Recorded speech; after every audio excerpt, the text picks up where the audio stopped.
오늘 국감에 비교적 생경한 인물도 화두에 올랐습니다. 그동안 야당에서는 김현지 실장은 안 되고 조희대 대법원장은 국감 증인이 되냐 이런 비판을 했었는데 오늘 야당에서 김현지 실장과 함께 이른바 커넥션 의혹을 제기한 사람 바로 이 사람입니다. 화면 만나보겠습니다. 상당수 국민들은 차지훈 대사가 유엔 대사라는 중책을 원활히 수행할 수 있는지에 대해 의문을 갖고 있습니다. 오늘 밤 마지막 질의 이후라도 화상으로 출석하여 의혹을 불식시킬 수 있도록 여당에서는 지금이라도 합의해 주실 것을 요청드립니다. 외국어 능력, 진짜 영어를 할 줄 아는지 뭐 그냥 더듬더듬 하는지 생활 영어 하는지도 모르겠습니다. 차지훈 대사의 평가 결과, 자격 심사 결과에 관련된 자료, 임명 재청서 이런 것들을 달라 그랬는데 안 줍니다. 지금 김현지, 차지훈 이렇게 연결되는 삼각 커넥션 의혹은 국민들에게 많은 의혹을 불러일으키고 있단 말이죠. 실제 언어 능력은 충분히 있다고 평가하신 겁니까? 엄격한 공관장 자격 심사를 거쳤습니다. 제가 뉴욕에서 같이 회의를 했습니다. 차 대사가 회의를 주재를 하기도 했습니다. 언어 능력뿐이 아니라 회의 주재하는 것도 제가 평가할 수 있었습니다. 오늘 국회 외통위 국정감사에서 여러 얘기가 나왔던 게 바로 이 차지훈 유엔 대사입니다. 여전히 생경한 이 인물에 대해서 제가 먼저 부연 설명 잠깐 드리면 이재명 대통령과 사법연수원 18기 동기고 성남시 고문 변호사 활동했다. 글쎄요, 그 야당에서는 외교 무대에서 뛴 경험이 없는 전무한 이 인물을 어떻게 지금 굵직한 유엔 대사에 임명할 수 있냐 이런 비판을 했었습니다. 다음 화면을 볼까요?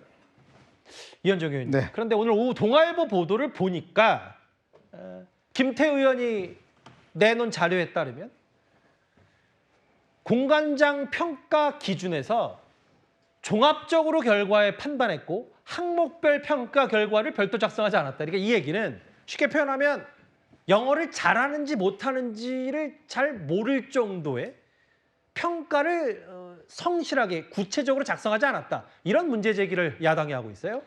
보통 이제 외교 공관장들 같은 경우에 뭐 다른 나라들 같은 경우에 뭐 영어를 조금 덜해도 괜찮지만 예. 유엔 대사라는 직종은요 굉장히 영어를 잘해야 되는 직종입니다. 왜냐하면 유엔은요 세계 각국의 이 외교관들이 다 결집되어 있는 곳입니다. 보통 그래서 유엔 대사를 나가는 분들은 이런 영어뿐만 아니라 뭐 예. 불어라든지 이런 어떤 언어도 어느 정도 할 줄 아는 그런 분을 많이 보냅니다. 예. 왜냐하면 이제 이 국가를 대표해서 회의에서 발표도 하고 주재라는 제가 아주 기억에 남는 것은 예전에 오윤 대사라고 계십니다.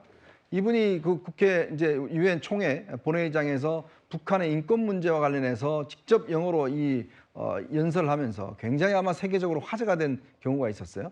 굉장히 감동적이었고 또 많은 나라들의 어떤 공감대를 얻었던 적이 있습니다. 예. 그만큼 우리나라를 대표하는 유엔 대사는 외국의 어떤 수많은 대사들을 매일같이 접해야 되는 자리예요. 다른 공관장처럼 그냥 뭐 하는 것 자리가 아니라 여기는 정말 외교의 어떤 외교 전문가들의 집합소 같은 곳입니다. 예. 자, 그게 이제 이 유엔 사무총장도 마찬가지고 자 그런 지역인데 문제는 이제 오늘 보니까요. 결국 외교부가 어떤 능력 평가 항목 이런 것들을 누락했다는 것인데 저는 정말 이해가 되지 않습니다. 왜냐하면 다른 것은 몰라도 예. 유엔 대사 정도는 외국어 능력이라든지 본인의 어떤 여러 가지 경험이라 이런 것들이 충분해야 될 텐데 문제는 그런 것들을 전혀 검증하지 않는 상황에서 임명을 했다. 그래서 한번 보고 싶어요.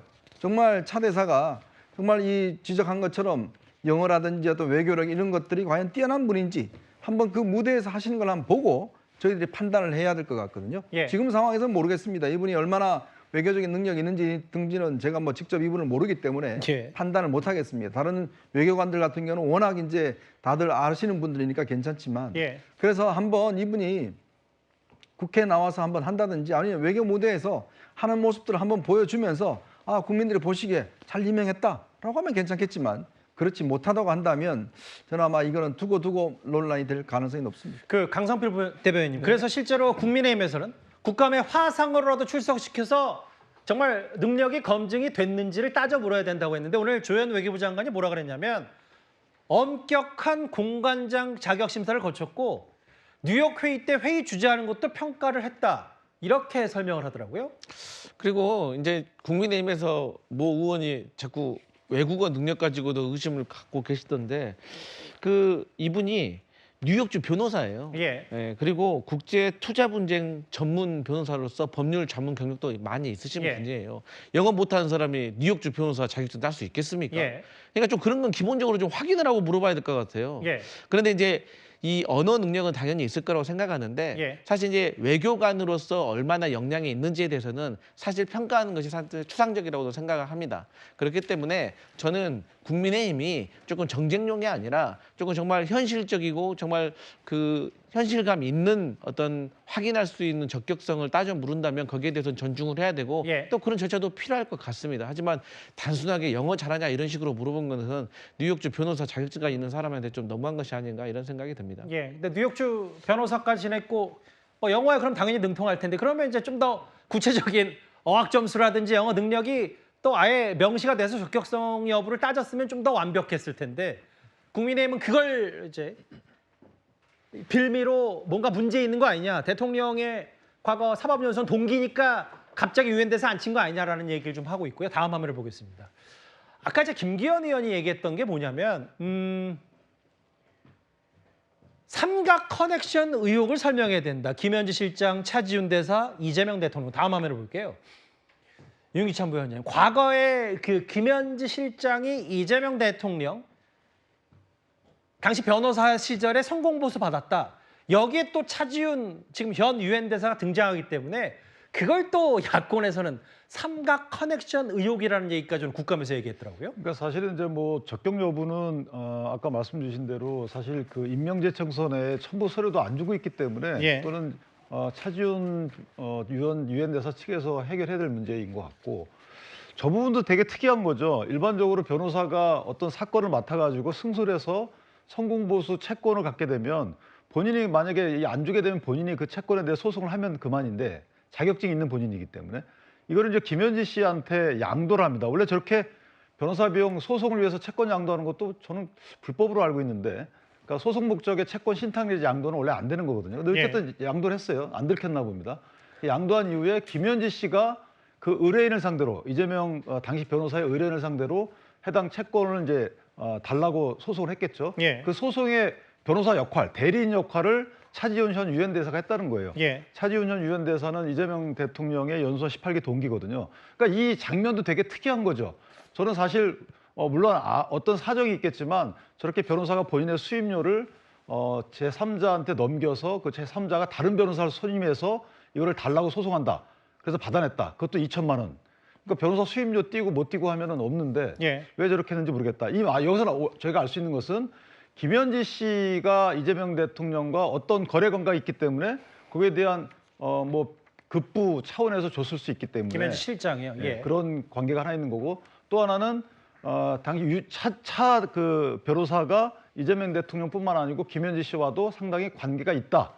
이런 게 그래서 삼각관계라는 말이 나온 건데 구체적인 그 삼각관계의 구체적인 어떤 커넥션의 내용은 아직까지는 나오고 있지 않은 거죠. 그러게요. 근데 야당이 이제 좀 더 얘기하고 싶은 건 뭐 차지은 유엔 대사의 뭐 유엔 대사 적격성 못지않게 아마 김현지 실장의 이번 국감 출석 여부일 텐데 아까 잠깐 만나봤던 법사위 때도 김현지 실장의 이름이 등장합니다. 상권 분립 원칙상 대법원장은 지켜야 됩니다. 그런데 조희대 대법원장은 나오라고 하고 김현지가 뭡니까? 애지중지 김현지라고 합니다. 국회가 합의하면 나온다고 했는데 국회가 합의해 줍니까? 양심 있으면 손을 얹고 얘기해 보세요. 사법부의 민주당 그 위에 김현지입니다. 성추 부장님. 네. 글쎄요, 뭐 100% 나온다고 뭐 여러 얘기들도 좀 나왔었고 지난주까지만 연휴 기록까지만 하더라도 김현지 실장 뭐 국감에 뭐 못 나갈 이유 없다. 뭐 박지원 의원은 전의를 불태우고까지 얘기했다가 갑자기 또 김병기 원내대표가 원칙대로 하면은 실장 부속 실장 안 나도 된다는 취지. 이제 이렇게 되면 김현지 실장은 안 나오는 걸로 여권 내부에서 정리가 된 거예요? 일단 그 김병기 원내대표께서 15일 날 운영위를 열어서 그때 이제 결정을 할 거라고 말씀을 하셨죠. 그러면서 굳이 나올 필요는 없을 것이다라는 입장을 표명하셨습니다만 결정은 15일 날 할 거라는 말씀을 하신 걸로 봤을 때 그때 이제 뭐 야당의 목소리나 이런 것들을 듣게 되겠죠. 근데 저는 이 정도 상황이 왔으면 국민의힘도 김현지 실장이 끝내 출석 안 하기를 바라지 않을까라는 생각합니다. 계속해서 뭔가 의문이 있기 때문에 의혹이 있기 때문에 안 나온 것 아니냐 그러면서 계속 지금 전쟁을 넓히고 있거든요. 처음에는 운영위에만 나오라고 했다가 계속해서 뭔가 상임위를 늘려가면서 지금 5, 6개의 상임위에 다 출석하라고 하고 있습니다. 예. 저는 국민의힘이 정말 김현지 실장을 부를 명분을 찾고 싶으면 15일 날 있는 운영위 회의 때 국민의힘에서 다른 상임위 부르지 않겠다. 딱 운영위만 불러라. 운영위 하나만 해도 우리는 오케이 인정해주겠다. 이런 식으로 명분을 내세운다면 저는 김병기 원내대표도 한 번 더 숙고를 하실 거라 생각하는데 잠시만요. 진짜로 예. 운영위만 나오겠다고 야당이 얘기하면 김현지 실장 나오는 거예요, 그러면? 저는 그렇게 할 명분이 생긴다고 생각합니다. 그래요? 예, 예. 왜냐하면 전쟁을 확 넓혀버린 상황이기 때문에 예. 여기도 나와라 저기도 나와라 이렇게 하면 사실 나갈 명분이 없거든요. 예. 왜냐하면 김현지 총무비서관 시절에 왜 나오냐고 했냐면 처음에 인사 문제, 인사 의혹이 있다. 특활비 의혹이 있다라고 했는데 인사도 결국 대통령실 비서실에 있는 인사위원장은 비서실장이다. 예. 특활비 주재하는 사람도 비서실장이다 하니까 갑자기 성남 시민단체 시절 이야기하고 갑자기 뭐 다른 이야기들 하기 시작했거든요. 예. 근데 성남 시민단체 시절 이야기들을 왜 국정감사에서 합니까? 그건 성남시의 행정감사에서 해야 되는 부분이죠. 그렇기 때문에 적절하지 않은 상임에서 자꾸 부르고 있는 상황이기 때문에 저는 국민의힘이 진정성이 있다면 제가 말한 대로 한번 운영위 회의 때 15일 날 있는 그때 하나의 상임위만 나오라고 했는데도 안 나온다. 그러면은 그때 다시 또 지적을 해보십시오. 근데 저는 국민의힘도 끝내 안 나오는 것이 본인들에게 정치적으로 유리할 수 있다. 그래야 국감이 지난 다음에도 계속해서 김현지 실장 안 나오지 않았냐, 측근 숨기고 네. 있다. 이런 식으로 공격하기 위해 저는 진정성을 보이지 않을 거라고 생각합니다. 근데 김현지 실장 안 나오는 거 국민의힘 좋아하는 걸 왜 민주당이 해요? 예. 국민의힘 좋아하는 일을 왜 민주당이 할까요? 예. 안 나옵니다. 무슨 뭐 6개 한다 하나 줄인다고 나와요? 안 나옵니다. 너무 단언하진 마시되 다만 이제 기류가 대통령실도 안 나는 쪽으로 좀 기류가 잡힌 거 아니냐.